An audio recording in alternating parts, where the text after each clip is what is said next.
การជម្រាបសួរបងប្អូនទាំងអស់គ្នាសូមស្វាគមន៍មកកាន់វីដេអូរបស់ខ្ញុំសាជាថ្មីបងប្អូនហើយការថ្ងៃនេះគឺខ្ញុំនឹងមកធ្វើសណ្តែកដីបំពងគ្រឿងយកមកបង្ហាញជូនបងប្អូនទាំងអស់គ្នាទស្សនាចាចង់ដឹងថាការធ្វើបែបណាខ្លះមានគ្រឿងផ្សំអីខ្លះហើយការធ្វើហ្នឹងចាវាលំបាកដោយដែលបងប្អូនធ្លាប់លើកឡើងឬក៏អត់ទេអញ្ជើញបងប្អូនមកទស្សនាការធ្វើរបស់ខ្ញុំទាំងអស់គ្នាចា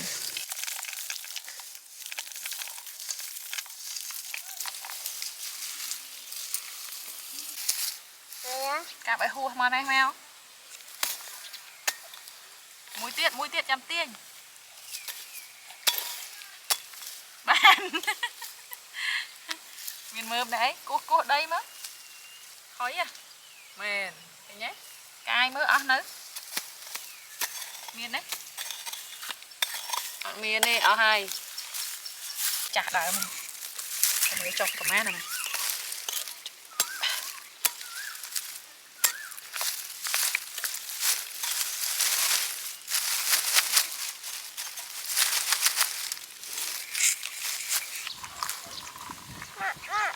អត់អូ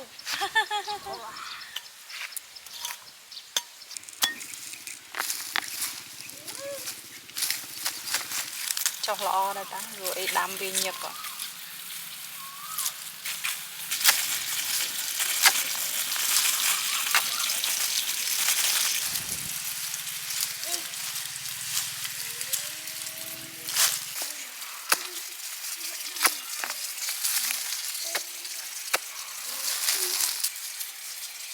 ដាំញឹកពេកអត់ទៅល្អ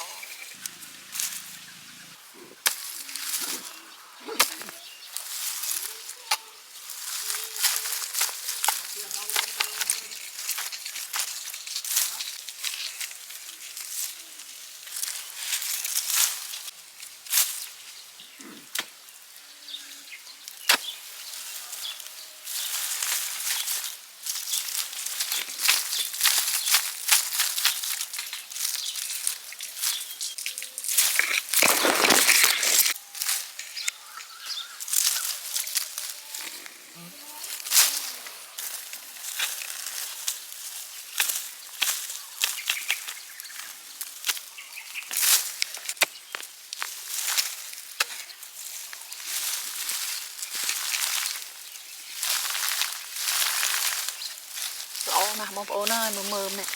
ស្ញែស្ញក់ហើយដាំរយៈពេលតែ3ខែ4ខែបានហូបហើយដីនេះ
bé ấy nữa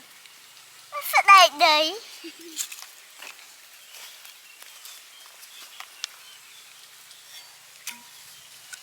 còn bé luôn anh mến giờ thử ấy ngào nhâm ai nè na nhâm khá ai ông ta dây ba mẹ nè na tiết anh nói con bé chân con anh cái lớn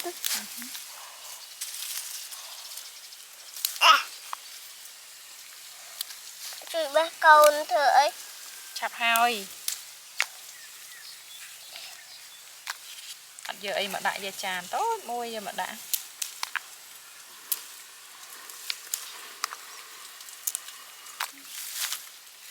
mưa à ná so trên kế này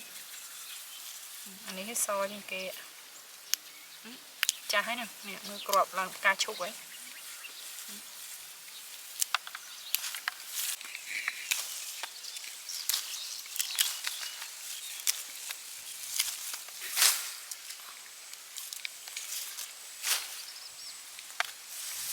mưa nè nâng mưa mà bỏ chảo bè toàn on đã tới vẫn tôi vừa bay tới đã tới tục hà về tục bọ giờ lình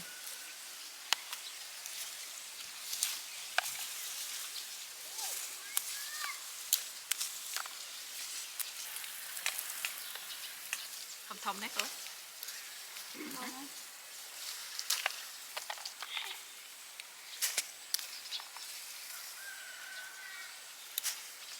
ngọt mấy chứ đã phá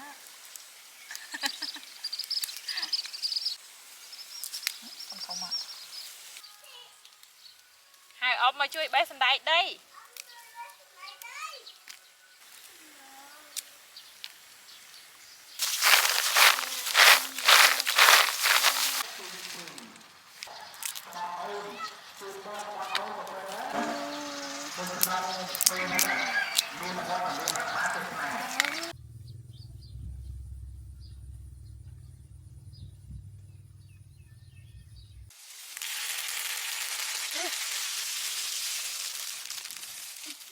chàoបងប្អូនអរគ្នាអញ្ចឹងថ្ងៃនេះខ្ញុំនឹងយកសណ្តែកដីដែលខ្ញុំបកពីថ្ងៃមុនហ្នឹងចាខ្ញុំយកតែក្របធំទេយកមកបំពងគ្រឿងណាបងប្អូនហើយការធ្វើនេះគឺខ្ញុំបានធ្វើបង្ហាញជូនបងប្អូនពីមុនមកម្ដងពីរដងដែររួចមកហើយប៉ុន្តែនៅតែមានបងប្អូនជាច្រើនសួរពីរបៀបធ្វើនឹងទៀតអញ្ចឹងណាចាអញ្ចឹងថ្ងៃនេះបងប្អូនកុំភ្លេចទស្សនាវីដេអូនេះហើយខ្ញុំគិតថាបងប្អូននឹងអស់ចម្ងល់ហើយចាអញ្ចឹងសម្រាប់សណ្តែកដីនេះគឺខ្ញុំថ្លឹងរួចហើយ1គីឡូក្រាមណាបងប្អូនចា1គីឡូក្រាមនេះខ្ញុំនឹងយកវាមកលាងទឹកឲ្យស្អាតខ្ញុំអត់ត្រាំទេគឺយើងលាងចាលាងវាឲ្យស្អាតជ្រះដីជ្រះអីចឹងទៅហើយណាមួយវាធ្វើឲ្យក្របសណ្តែកដីរបស់យើងរីកធំពេលដែលបំពងទៅគឺវាស្រួយល្អចាអញ្ចឹងឥឡូវខ្ញុំយកវាទៅលាងទឹកឲ្យស្អាតសិន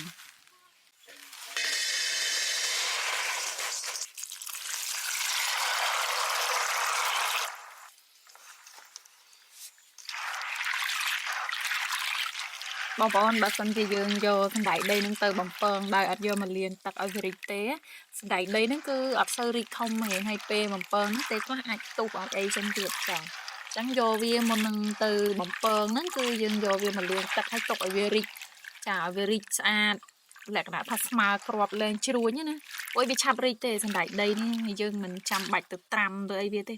ចាហើយរើសរកសណ្តែកដីណាដែលមានគ្រាប់ធំល្អអញ្ចឹងបានបំពងទៅវាឆ្ងាញ់ដែរ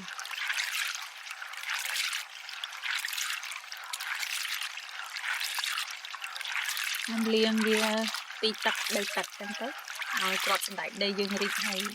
ជ្រះដីវាហើយស្រង់វាទៅឲ្យស្រស់ទឹក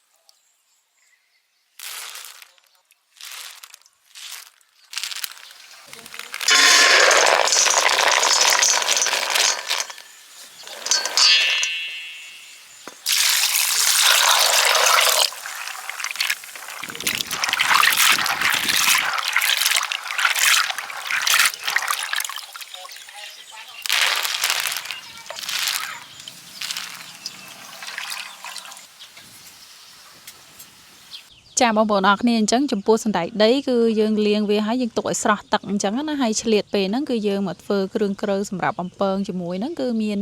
ចាគល់ស្លឹកគ្រៃស្លឹកក្រូចសើចជាមួយនឹងម្ទេសហើយខ្ញុំប្រើម្ទេសម្លេដោយសារតែម្ទេសនេះវាហឹរតិចតិចបើបងប្អូនចូលចិត្តហឹរខ្លាំងបងប្អូនអាចប្រើម្ទេសដៃនាងបានចាអញ្ចឹងឥឡូវនេះខ្ញុំយកគល់ស្លឹកគ្រៃស្លឹកក្រូចជាមួយនឹងម្ទេសហ្នឹងមកហាន់វាសិនមុននឹងយកវាទៅបំពងជាមួយនឹងសណ្តែកដីហ្នឹងណាបងប្អូនចាចំពោះគល់ស្លឹកគ្រៃហ្នឹងបងប្អូនអាចហាន់ទៅវែងក៏បានហាន់ប្រឆិតក៏បានតាមការចូលចិត្តណាហាន់វារៀងប្រឆិតអញ្ចឹងបើសិនជាបងប្អូនហាន់តឹងគឺយើងអាចហូបបានទាំងគល់ស្លឹកគ្រៃទៀតតែបើថាហាន់ចេះយើងហូបគល់ស្លឹកគ្រៃអត់កើតទេវាស្កាតណាបងប្អូន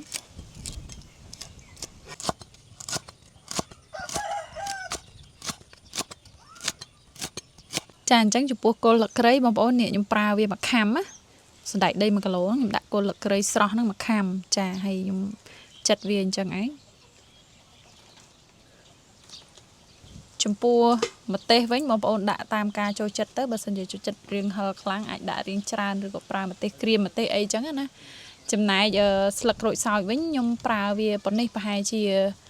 10 20ស្លឹកអីចឹងទៅបងប្អូនចាតាមយើងសបោឬក៏មិនសូវសបោអីក៏បានដែរដាក់យកតែក្លិនណាចា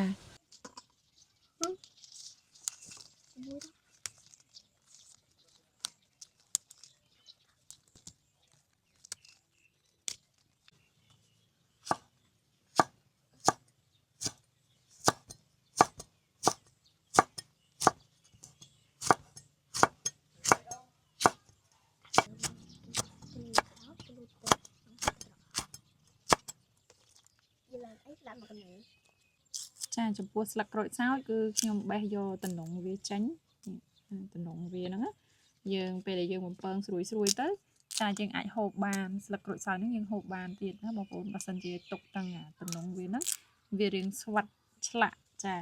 ញ្ចឹងបេះវាស្អាតទៅ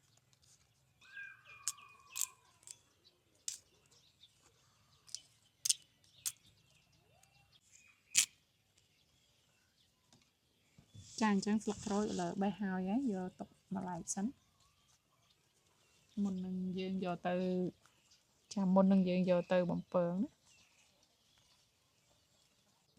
មាន32000ចាបងប្អូនអរគ្នាឥឡូវនេះគឺខ្ញុំ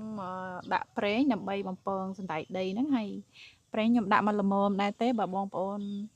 ចាដាក់ច្រើនក៏តាមនឹងទៅព្រោះអីខ្ញុំរៀងស្ដាយព្រោះតែបំពងហើយគឺចោលហើយប្រេងនេះអញ្ចឹងដាក់ច្រើនពេករៀងស្ដាយចាខ្ញុំដាក់មកល្មមទេសល់ចោលទៅកុំសូវស្ដាយដាំវាឲ្យឡើងក្តៅសិនណា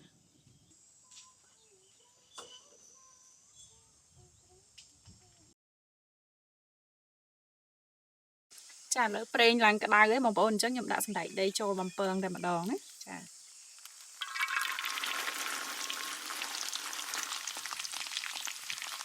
សណ្តែកដីកុំភ្លេចលាងហើយទុកឲ្យស្រស់ទឹកសិនណាចាំយកវាមកបំពង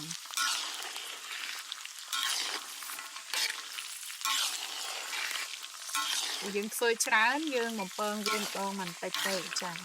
ខ្ញុំធ្វើនេះធ្វើតែ1គីឡូសណ្តែកដីទេអញ្ចឹងខ្ញុំដាក់បំពងទាំងអស់តែម្ដងណាបង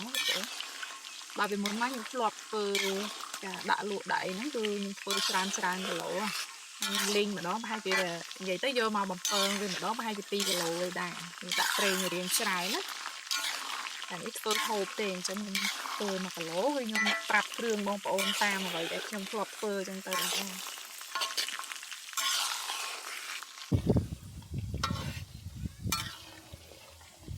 ចាហើយការបំពងសណ្តែកដីហ្នឹងណាបងប្អូនយើងបំពងវា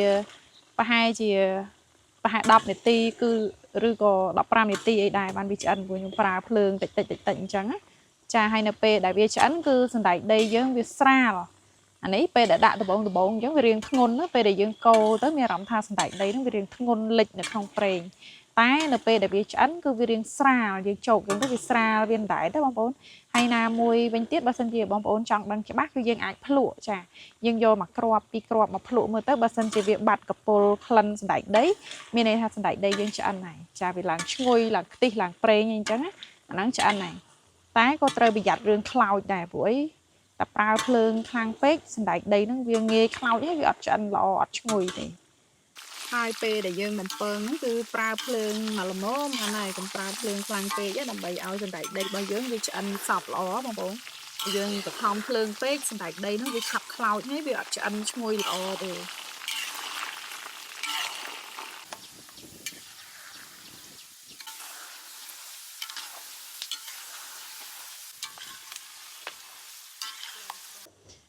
ប្រើភ្លើងនេះគឺយើងប្រើភ្លើងមធ្យមបើសិនជាបងប្អូនប្រើចក្រានអគ្គិសនីឬក៏ចក្រានហ្គាសអី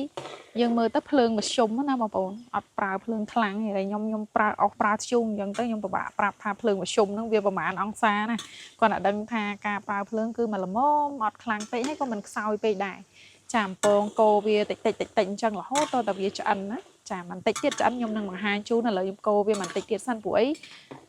យើងបំពងវាប្រហែលជាជាង10នាទីដែរប្រហែលជា15នាទីបងប្អូនជាក់ស្ដែងនេះខ្ញុំធ្លាប់ធ្វើណាចាតែអានេះតាមសណ្តែកដីដែរពេលខ្លះបងប្អូនបំពងច្រើនក៏វាអាចស៊ីនាទីយូរជាងហ្នឹងក៏ថាបានដែរនេះគឺ1គីឡូចា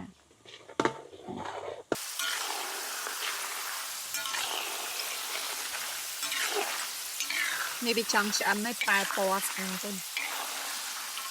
តែអត់ទាន់ឈ្ងុយទេប៉ុណ្ណេះតិចទៀត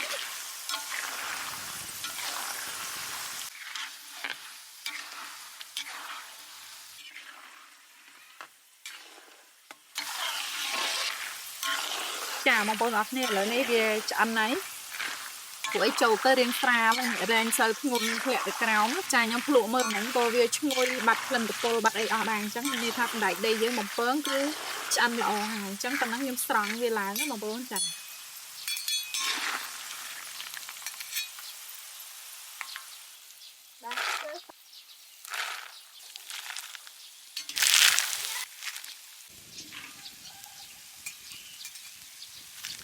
ចាអញ្ចឹងបន្ទាប់មកប្រេងដែលយើងបំពងសណ្តែកដីហើយហ្នឹងគឺយើងទុកវារៀងក្តៅតិចហើយយើងដាក់បំពងគល់ស្លឹកគ្រៃ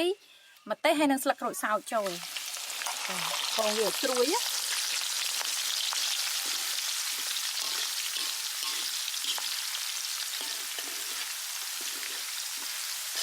បើសារតែគ្រឿងគ្រើនេះសុទ្ធតែស្រស់អញ្ចឹងខ្ញុំបំពងចូលគ្នាហ្មងទៅហើយបើសិនជាបងប្អូនធ្វើច្រើនយើងបំពងស្លឹកក្រូចផ្សេងណាព្រោះអីស្លឹកក្រូចវាឆាប់ស្រួយឯតែបកគល់ស្លឹកគ្រៃហើយនិងម្ទេសនេះវារៀងយូរចាខ្ញុំធ្វើមិនតិចដែរអញ្ចឹងខ្ញុំដាក់បំពងវាតែម្ដងទៅហើយហ្មងទៅ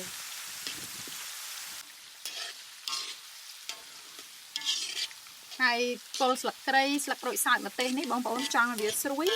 បំពងវា2ដងយើងបំពងវាស្ងួតម៉មយើងដួសទុកសិនរួចហើយដាំប្រេងនៅក្តៅយើងចាក់ចូលម្ដងទៀតទៅវាស្រួយហើយស្លឹកក្រូចអីហ្នឹងណាតែអ្នកខ្លះគាត់ថាបំពងទៅវាអត់ស្រួយតែខ្ញុំធ្វើគឺខ្ញុំបំពង2ដងវានៅស្រួយល្អបងប្អូនពេលដែលយើងទុកវារៀងត្រជាក់ច្បល់គ្រឿងច្បល់អីហើយហ្នឹងដាក់ក្នុងស្បោងបាត់មាត់ចិត្តឬក្នុងកឡអីទៅយើងមូកម្របឲ្យចិត្តទៅណានៅតែស្រួយចឹងឯងចា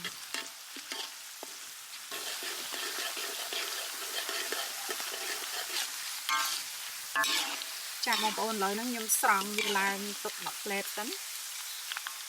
ព្រោះមើលទៅវារៀងស្ងួតតែប៉ុន្តែបើយើងយកទៅលាយហ្មងគឺវាអត់ស្រួយបានយូរទេតើយើងបំពងវា2ដងណាតែវាស្រួយប៉ុណ្ណឹងហើយបងប្អូនយកទៅលាយជាមួយសណ្តែកដីទុកទៅទុនវិញហើយអត់ស្រួយទេចា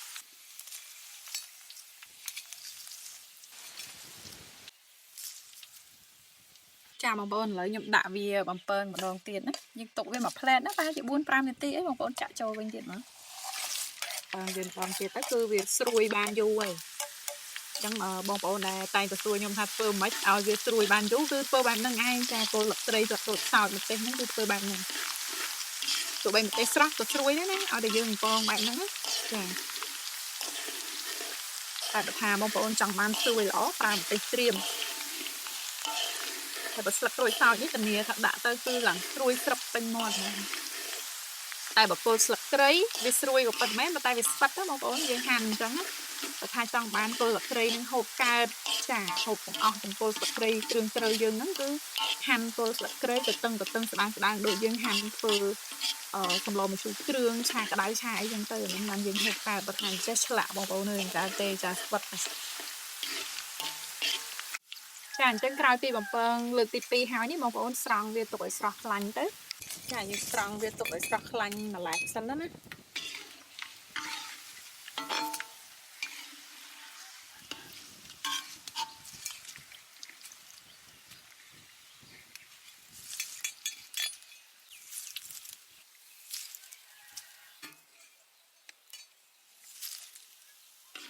ចាឥឡូវខ្ញុំយកវាមកក្លុកគ្រឿងណាបងប្អូនអញ្ចឹងសម្រាប់ដីដែលយើងមកធ្វើ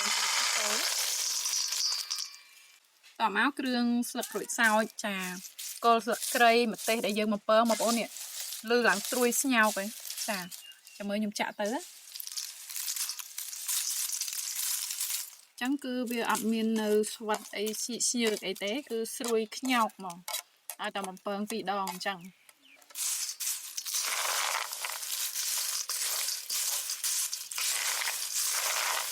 ស្លឹកក្រូចសើចនេះជាមួយខ្ញុំច្បាច់ឲ្យបងប្អូនបានលឺឃើញទេឡើងម៉ប់ស្រួយ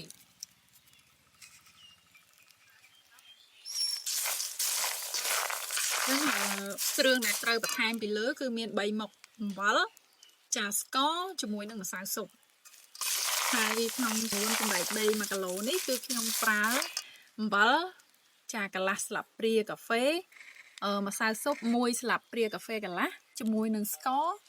3ស្លាបព្រាកាហ្វេហើយបើសិនជាបងប្អូនចូលចិត្តរសជាតិខុសពីខ្ញុំបងប្អូនអាចលៃដកគ្រឿងតាមនឹងទៀតបានចាហ្នឹងគឺរបៀបដែលខ្ញុំធ្វើណាបងប្អូនចឹងនេះអំបិលកន្លះស្លាបព្រាកាហ្វេណាចានេះម្សៅស៊ុប1ស្លាបព្រាកាហ្វេកន្លះខ្ញុំអត់បានថ្លឹងទេបងប្អូនគឺខ្ញុំវាល់ណាចានេះស្ករបើសិនជាអត់សូវចូលចិត្តរៀងប្រៃផ្អែមខ្លាំងទេបងប្អូនអាចបន្ថយតែបើថាចូលចិត្តរសជាតិរៀងដុតបងប្អូនអាចបន្ថែមបានចារួចហើយយើងច្បល់វាឲ្យសព្វជាមួយសណ្តែកដីហ្នឹងទៅបងប្អូនចាហូបលេងក៏បានធ្វើជាគ្រឿងខ្លែងក៏បានដែរហើយនិយាយទៅមួយមុខនេះបើតាមតុកការតាមរោងការអីអត់ទៅអត់ទេនៅខាងក្នុងនេះគេច្រើនតែធ្វើចាមានគ្រាប់ចន្ទីហើយនឹងសណ្តែកដីដែលពងគ្រឿងហ្នឹងគឺអត់ទៅអត់ទេបងប្អូន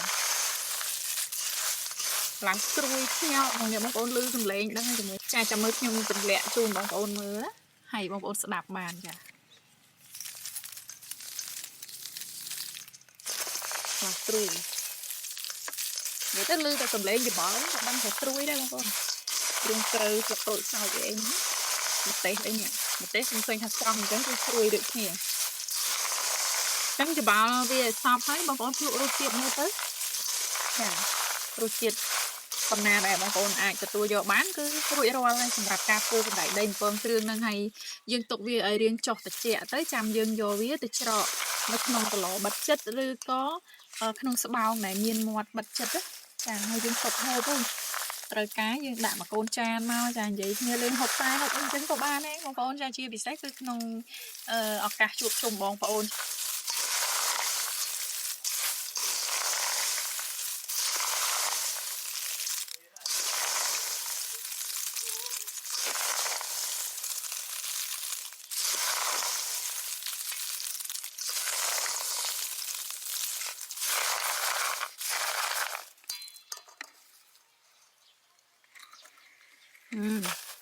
ល្មមបងប្អូនរសជាតិគឺឆ្ងាញ់ហ្មងហ៊ានធានាជូនឥឡូវចាំមើលខ្ញុំភ្លក់ទាំងស្លឹកក្រូចឲ្យបងប្អូនមើលម្ទេសមួយទៀតចាគឺថាស្រួយស្រាប់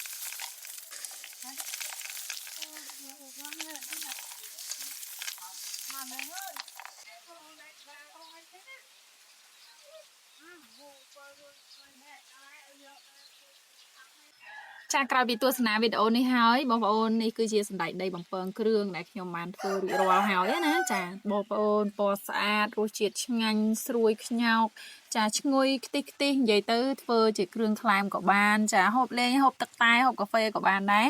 ហើយសណ្តែកដីបំពងគ្រឿងនេះគឺពេញនិយមមែនទែនបើនិយាយពីមុខម្ហូបនៅក្នុងតុកកា